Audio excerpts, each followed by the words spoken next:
You've had a little bit of time to reflect on breaking the record. So, what does doing that mean for you? It's pretty cool. You always want to leave your mark somewhere, and I feel like I've done that off the court, and now I feel like this is something to show for on the court. What was different about that game for you? You went off. Nothing. Maybe the Braves, but I mean, outside of that, nothing really. Just shooting the ball. That's it. Hey, Trey, I remember last year when I think it was like the end of January, or something, when CJ broke the record. I remember you saying like he's not gonna have it long. How much is this record? Is that something you wanted?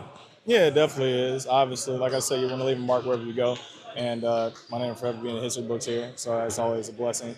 And I still feel like it took me a little too long to get it, but still grateful to be able to get that record. When did you start kind of keeping up with it, or like knowing that you were like? I mean, my dad told me before the Portland game when we played against Drew that I was gonna pass Drew that night, and so after that, I just had a record ever since then. Did you get any unexpected like congratulatory messages or any? What was the reaction like? I guess to you breaking the record. I mean, everybody was just saying congratulations. That's really it. It wasn't really anything like super crazy. Like nobody like super unexpected. CJ was one of the first ones to tell me congratulations. So thankful for him to do that. He's been a big help for me as a vet on and off the court. Hey Trey, when did you know you were like a good shooter? Like at what point in your life did you kind of figure out like that was part of your game that was taking place? So I had a basketball goal in my crib. So I think I was around like probably like one. So probably like around that time. Like 24 years ago? Yeah, 24 years ago. Yeah, I would say so. Do you remember your first basket or three in the NBA?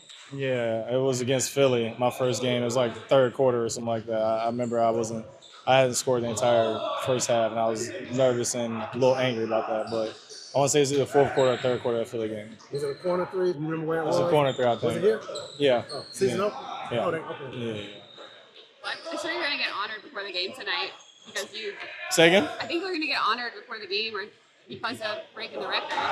So, like, what about the fans being able to kind of give you some love after that? No, it'd be great. Part of me wanted to do it at home, in front of the crowd. It'd been great, but still get the same feeling, having the recognition at home and from my family too. So that'd be great. Hey, Trey, one more. I want to ask you about LeBron, man. Just at 41, like, how incredible is it to see what he's still playing? Very incredible, especially with whatever I'm dealing with right now. I couldn't even imagine what I'd be dealing with if I was 41 years old. So big testament to him and the work that he puts. Is he a guy that you obviously grew up watching him? What did you kind of think about him? Like, what was like the first time you saw him like playing against him? What was that? I mean, it's pretty cool. I mean, you watch people. I've been watching him since I was 5 years old. So, finally playing against him at age 21 was pretty surreal, like full circle moment for me. So, it's cool. But now it gets to a point where we're all competitors here. So we're just trying to go for the same goal and win games.